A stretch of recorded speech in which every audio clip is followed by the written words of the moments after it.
ആദ്യമായി എനിക്കിവിടെ നിൽക്കാൻ ഈ അവസരം തന്ന ദൈവത്തിന് നന്ദി പറയുന്നു. എൻ്റെ വീട് ഇവിടെ അടുത്ത് പാറമ്പുഴ എന്ന സ്ഥലത്താണ്. എൻ്റെ പേര് സൂസൻ എന്നാണ്. എൻ്റെ ഭർത്താവ് റോയി. എനിക്ക് 2 പെൺമക്കളാണ്. മൂത്തവൾ സേറ, രണ്ടാമത്തത് റേവ. എൻ്റെ വിവാഹം കഴിഞ്ഞ് എൻ്റെ കുടുംബജീവിതം ആരംഭിച്ചിട്ട് ഇപ്പം 28 വർഷം കഴിഞ്ഞു. അതിൽ 25 വർഷവും ഒരു മദ്യപാനിയായ ഒരു മനുഷ്യൻ്റെ കൂടെ ജീവിച്ച ആ പ്രയാസവേളയിൽ ഇന്ന് ഇവിടെ നിൽക്കുവാൻ ജീവൻ എനിക്ക് തരുവാൻ എന്നെ സഹായിച്ചത് വചനം മാത്രമായിരുന്നു. കാരണം പല പ്രാവശ്യവും മരിക്കാം, എന്തിനാണ് ജീവിക്കുന്നത്, ഇങ്ങനെയൊക്കെ തോന്നിയ അവസരങ്ങൾ ഉണ്ടായിട്ടുണ്ട്. ഒരു മദ്യപാനിയുടെ കൂടെ ജീവിക്കുന്ന ഒരു ഭാര്യയ്ക്ക് മാത്രമേ അവരെത്രമാത്രം സമൂഹത്തിൽ നിന്ദിക്കപ്പെടുന്നെന്നും അവരെത്രമാത്രം പ്രയാസപ്പെടുന്നുവെന്നും മനസ്സിലാക്കാൻ സാധിക്കുകയുള്ളൂ. അതുപോലത്തെ ഒരവസ്ഥയിലായിരുന്നു ഞാനും കുറേ വർഷങ്ങൾ. എൻ്റെ കുട്ടികളും ഞാനും ഞങ്ങൾ വളരെയധികം സ്നേഹിക്കുന്ന ഒരു ഭർത്താവാണ് എൻ്റേത്. കാരണം മദ്യം ഇല്ലാത്ത സമയം ആ മനുഷ്യൻ്റെ സ്നേഹം അത് ഞങ്ങളെ മരിക്കാൻ ഒരിക്കലും അനുവദിച്ചിരുന്നില്ല. ഞങ്ങളുടെ എല്ലാ ആവശ്യങ്ങളും ഞങ്ങൾ പറയാതെ തന്നെ ആവശ്യം അറിഞ്ഞ് വൈകിട്ട് എത്ര മദ്യപിച്ച് വന്നാലും കയ്യിൽ പറയുന്ന സാധനങ്ങൾ കാണുമായിരുന്നു. അതുപോലെ സ്നേഹിച്ച ഒരു മനുഷ്യനായിരുന്നു. പക്ഷേ മദ്യത്തിൻ്റെ ലഹരിയിൽ പല തെറ്റുകളിൽ ചെന്നുപെടുകയും പല പ്രയാസങ്ങളും ഞങ്ങൾക്ക് ഉണ്ടാക്കുകയും എല്ലാം ചെയ്തിട്ടുണ്ട്. പക്ഷേ അതൊന്നും ഞങ്ങൾക്ക് വെറുക്കാൻ സാധിക്കാത്ത ഒരു മനുഷ്യനാണ്. അങ്ങനെ വളരെ പ്രയാസപ്പെട്ടിരുന്ന അവസരങ്ങളിൽ മദ്യപിച്ച് ലെഗ് കെട്ട് വണ്ടി കൊണ്ടേ നിർത്തുമ്പം ഡോറ് തുറക്കുമ്പോൾ താഴെ പോകുന്ന ഞങ്ങൾ വെന്റിലേഷനിൽ കൂടെ നോക്കിയിരിക്കും. ഇന്നത്തെ അവസ്ഥ എന്താ, എങ്ങനെയായിരിക്കും നമ്മൾ സ്വീകരിക്കുന്നത്. നമ്മൾ വേഗം തുറന്നാൽ കുറ്റം, പതുക്കെ തുറന്നാൽ കുറ്റം. അപ്പം വേഗം തുറക്കാൻ പറ്റത്തില്ല. അപ്പം നോക്കി നിൽക്കിയത് എങ്ങനെയാണ് ഇതിൻ്റെ അവസാനം. അപ്പം അങ്ങനെ വരെ പേടിച്ച് ജീവിച്ച ഒരു കാലഘട്ടം ഉണ്ടായിരുന്നു.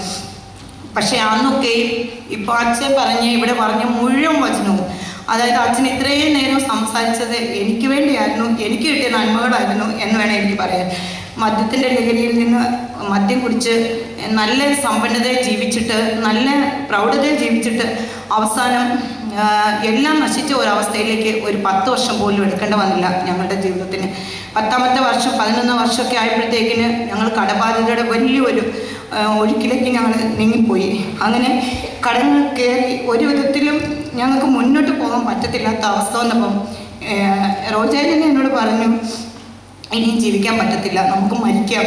അങ്ങനെ ഞങ്ങൾ 4 പേരും കൂടെ മരിക്കാം, ഇനിയും ജീവിക്കാൻ സാധിക്കാത്ത അവസ്ഥയാണല്ലോ നമ്മുടേതെന്ന് വിചാരിച്ച് അങ്ങനെ ഇരുന്ന അവസരത്തിൽ നമ്മുടെ ഒരു വൈദികൻ എന്നോട് പറഞ്ഞു, 3 ദിവസം പള്ളിയിൽ പ്രാർത്ഥിക്ക്, അപ്പോൾ ദൈവം എല്ലാത്തിനും ഒരു പരിഹാരം തരും. അങ്ങനെ എന്നോടൊപ്പം തന്നെ ആ കുടുംബവും പള്ളിയിൽ വന്ന് 3 ദിവസം പ്രാർത്ഥിച്ചു. 3ാമത്തെ ദിവസം ഞാൻ പരിശുദ്ധ അമ്മയുടെ മധ്യസ്ഥയിൽ അമ്മയെ തേടി ഞാൻ പറഞ്ഞു, അമ്മേ എനിക്ക് ശക്തമായ ഒരു മറുപടി കിട്ടണം, അല്ലെങ്കിൽ ഞാൻ ഇനി ഞങ്ങൾക്ക് ജീവിക്കാൻ പറ്റത്തില്ല.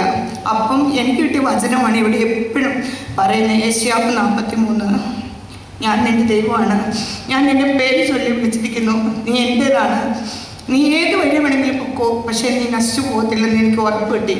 ഞാൻ ചെന്ന് എൻ്റെ റോജാൻ്റെ അടുത്ത് പറഞ്ഞു, റോജ ഇനി നമുക്ക് മരിക്കണ്ട, എന്തിനാ മരിക്കുന്ന, നമുക്ക് എങ്ങനെയെങ്കിലും പിടിച്ചു നിൽക്കാമെന്ന് പറയുമ്പോൾ എൻ്റെ അടുത്ത് എൻ്റെ ഭർത്താവ് പറയുകയാണ്, അടി തൽക്കാലത്തേക്ക് പിടിച്ചു കിട്ടാനുള്ള ഒരു വഴി നമുക്ക് ദൈവം തുറന്നു തന്നു, കാരണം മണൽ വരാനുള്ള സാങ്ഷൻ കിട്ടിയിരുന്നു.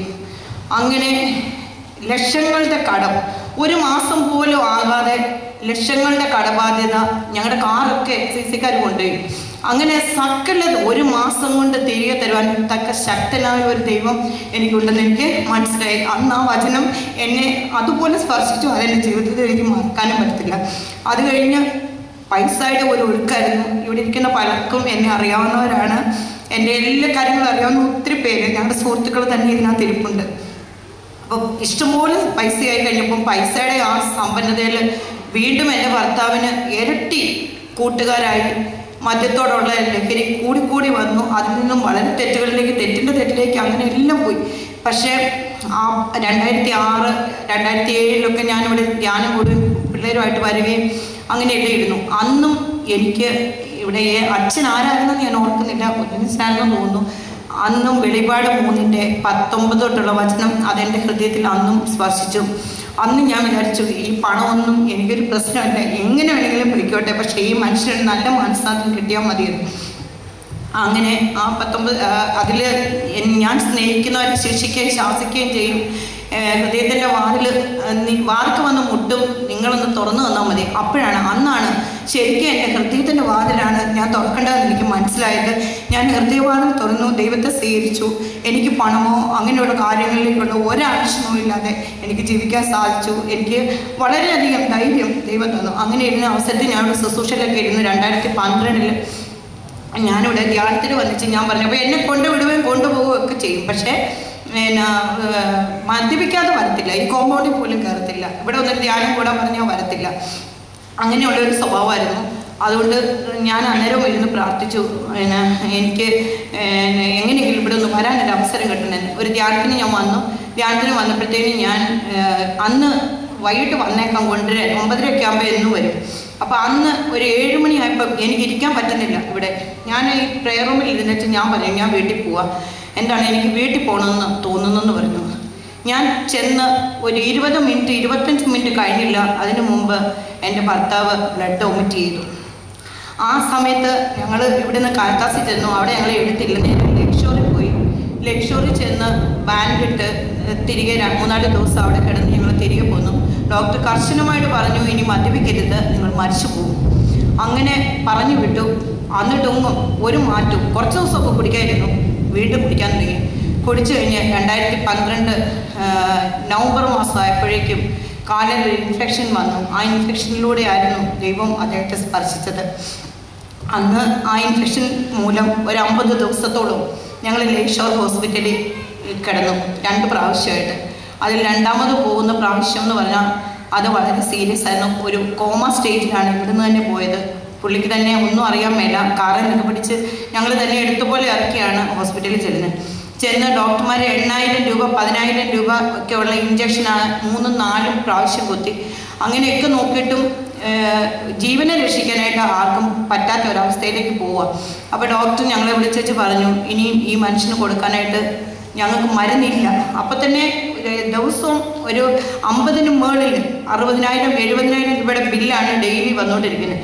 അത്രയും വലിയ മരുന്നുകൾ ചെയ്തിട്ട് പോലും ഇനി ഈ മനുഷ്യനെ രക്ഷിക്കാൻ ഞങ്ങളുടെ ഈ മരുന്നില്ല, എന്തെങ്കിലും അത്ഭുതം നടക്കണമെന്ന് പറഞ്ഞു. അങ്ങനെ ആ രാത്രിയിൽ എൻ്റെ കൊച്ചുമോള് ഇവിടെ വരുന്നായിരുന്നു, ഇവിടെ പാട്ടൊക്കെ പാടിക്കൊണ്ടിരുന്നതാണ്. അവൾ മുട്ടുകുത്തി നിന്നിച്ച് പറഞ്ഞു, എൻ്റെ യേശുവേ, ഒരു പ്രാവശ്യം കൂടി ഞങ്ങൾക്ക് ഞങ്ങളുടെ അപ്പൻ തിരിച്ചു തരണം. കാരണം അപ്പ ഇപ്പോൾ പോവുകയാണെങ്കിൽ അപ്പ ദൈവത്തെ അറിയാതെ പോകുന്നേ. അപ്പ ദൈവത്തെ അറിഞ്ഞു കഴിഞ്ഞ് നീ അന്ന് തന്നെ കൊണ്ടിരിക്കുക, പക്ഷെ ഞങ്ങളുടെ അപ്പ ഞങ്ങൾക്ക് തിരിച്ചു തരണമെന്ന് പ്രാർത്ഥിച്ചു. അങ്ങനെ അവള് പ്രാർത്ഥന കഴിഞ്ഞ് കഴിഞ്ഞപ്പം എന്നോട് പറഞ്ഞു, അമ്മ അപ്പം മരിക്കത്തില്ല, മരിച്ചു കഴിഞ്ഞാൽ നമ്മൾ ഇത്രയും നാളും സഹിച്ച കഷ്ടതകൾക്കും പ്രയാസങ്ങൾക്കും ഞങ്ങൾ ഒത്തിരി ഉപദ്രവിക്കുകയൊക്കെ ചെയ്യുമായിരുന്നു. മദ്യപിച്ച് വന്നു കഴിയുമ്പോൾ മോടെ മുടിയിലൊക്കെ പിടിച്ച് പൊക്കി പിടിക്കുമായിരുന്നു. അങ്ങനെ പ്രയാസപ്പെട്ടു. അപ്പോഴത്തേക്കിന് അവള് പറഞ്ഞു, അമ്മ അങ്ങനെ മരിക്കത്തില്ല, അമ്മ പ്രാർത്ഥിച്ചോ, അപ്പം മരിക്കത്തില്ലെന്ന് പറഞ്ഞു. അന്ന് തിരുമേനി വൈകിട്ട് എന്നെ വിളിച്ചു.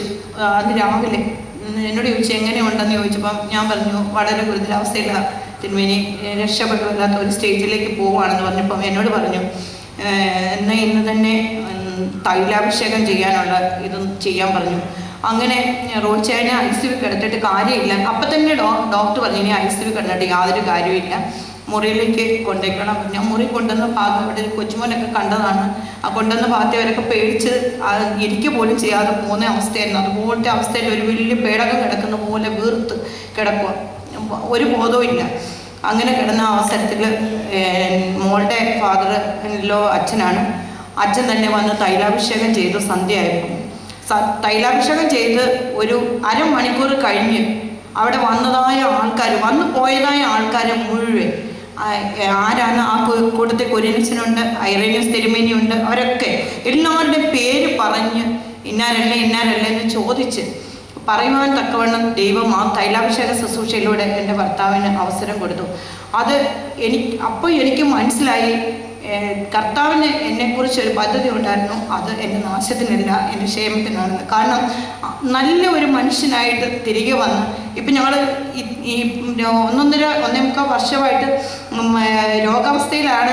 എനിക്ക് നല്ല ശുശ്രൂഷിക്കാൻ കിട്ടിയ നല്ല ഒരു അവസരം, നല്ലതായിട്ട് എനിക്ക് ശുശ്രൂഷിക്കാൻ കിട്ടുന്നുണ്ട്. പക്ഷേ എല്ലാം സ്വന്തം കാര്യങ്ങളൊക്കെ ചെയ്യാനും അത്യാവശ്യ കാര്യങ്ങൾക്ക് പുറത്തു പോകാനും അതിനോടൊക്കെ ഇവിടെ വന്ന് ധ്യാനം കൂടി അങ്ങനെയൊക്കെയുള്ള എല്ലാ കാര്യങ്ങൾക്കായിട്ടും ആരോഗ്യം ലഭിക്കുകയും എല്ലാം ചെയ്തു തരുകയും എല്ലാം നല്ല സ്നേഹത്തോടെ പെരുമാറാനും എല്ലാം ആ വലിയ ശുശ്രൂഷയിലൂടെ കർത്താവിൻ്റെ ഭയങ്കരമായ ആ കരസ്പർശനം ഏൽക്കുവാനായിട്ട് എനിക്കും എൻ്റെ കുടുംബത്തിനും പരിശുദ്ധ അമ്മയുടെ ആ നീല അങ്കിക്കുള്ളിൽ ആയിരിക്കാനായിട്ട് ഞങ്ങൾക്ക് തന്നെ ആ വലിയ കൃപ.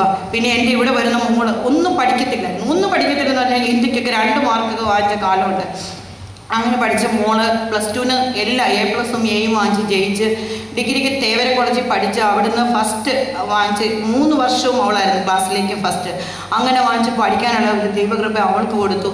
പിന്നെ അവൾ തിരുമേനിയുടെ നിർദ്ദേശപ്രകാരം MCC പോയി MSW പഠിച്ചു. അവിടെയും 2 വർഷം ഫസ്റ്റ് റാങ്ക് വാങ്ങിച്ച് ജയിച്ച് ഇന്ന് അവൾ വയനാട്ടിൽ ഈ ട്രൈബൽ സ്കൂളിൽ അവൾ കൗൺസിലറായിട്ട് ജോലി ചെയ്യുവാണ്. നമുക്ക് വലിയ ഇഷ്ടമാണ് ആദിവാസികളുടെ കൂടെയുള്ള ജീവിതം.